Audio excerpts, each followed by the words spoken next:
This is so deep. It's so meaningful. It's just speaking to me.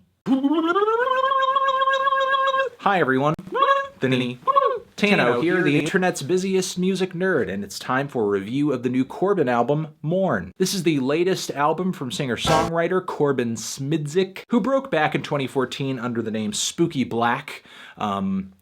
How anybody could have looked at this music video and not laughed, I don't know. This is a meme. This is essentially a meme to me. Under the name Spooky Black, Corbin had a few viral hits in the virtual realm. He had an EP, an album, both of which in my opinion boiled down essentially to just really run-of-the-mill, atmospheric, moody, alternative R&B. And I wasn't really convinced or excited either when he started recording under the Corbin name and put out a pretty mediocre EP with this dude named Bobby Raps that left a lot to be desired. And his new album over here, honestly, I was just gonna write it off and go do something else. But then I did anyway because there were tons of you guys just like hitting me up to listen to it. And this is one of those instances where I'm happy that I have an audience of thousands of people harassing me to listen to certain things. Because to be real, this did impress me. This is not the generic, sad, reverby R&B that passes as alternative in most circles today. This is like also some painfully sad blue-eyed soul. It's really synth-heavy, it's really minimal, it's very skeletal. There's tons of production on this thing from DJ and Shlomo. I think that's how you say his name. Some of the instrumentals on this thing sound like they're inspired by the gothier side of synth pop or dark wave. I mean, even the cover itself looks like you're gonna be in for some black metal. And in the past few years, Corbin's vocals sound like they have matured and have grown more agonized and despondent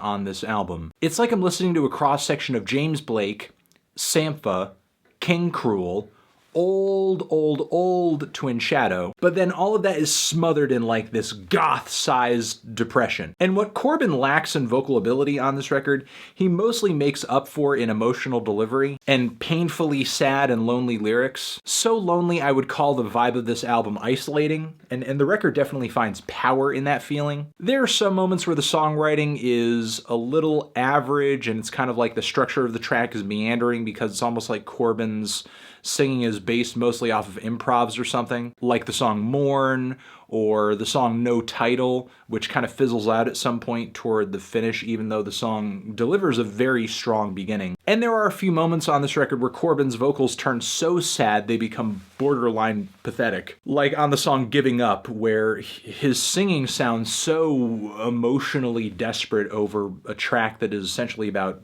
what seems like facing facts, and I assume a relationship of some kind, saying that they have to give up or admit to the fact that they're lying, but lying is all they have, as if lying is the only thing that's kind of keeping this thing going. And dealing with this is like making Corbin wriggle on the floor in a puddle of his own spit and tears, with him just like screaming, "I'm giving up." However, when the drums really kind of kick in the second half of the track and the song really starts to get propelled a bit, that is a point I do like on the record. And there's a good handful of other tracks on this thing that really did stick with me too. The song Ice Boy, in my opinion, is an incredible start to this thing. The lyrics, the vocals, the icy synthesizers, the percussion that features, these very basic drum patterns, these thudding kicks and popping snares. The sound of this thing is like a perfect balance between, a decent fidelity, but it's also kind of raw, it's also kind of lo-fi, it sounds homespun. There's a seething angst and just a huge, palpable emotional tension that rides throughout this track and many others. And while the instrumentation doesn't really grow that much more intense as the track plods along, Corbin himself becomes this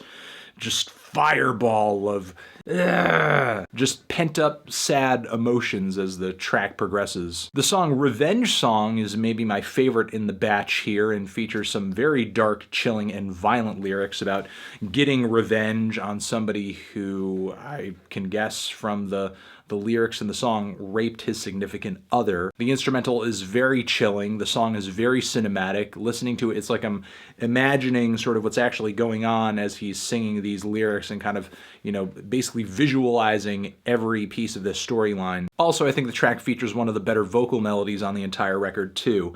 And the song All Out, while at first it may not sound like a lot, as soon as the sort of big payoff and finish toward the end comes in, I think the real appeal of the song shines through. That beat drop, although it's a relative beat drop, this is still a very minimal stripped back album. I'm all out! I also love the lyric on here where he's singing about done being anywhere but this person's side. And this is one of those albums that while the instrumentation may come off deceptively simple and there may be a lot of reverb in the mix, it definitely does not take away from Corbin's personality, does not take away from the distinct qualities of his vocals, and it certainly does not take away from the emotional performances on these tracks too. In fact, I think it sort of adds to the quality of loneliness on this album, that it sounds like he's singing from the bottom of a well or something. The song Something Safe I also enjoyed quite a bit too. It kind of seems like a depressing fusion of R&B and trip hop with a pretty great rap verse from Antoine toward the finish of the track, who I haven't heard from in a while, and I think he adds so much to not just this song but the entire record. The most major misstep in the track listing in my opinion has to be the song The Fold Up, which features these kind of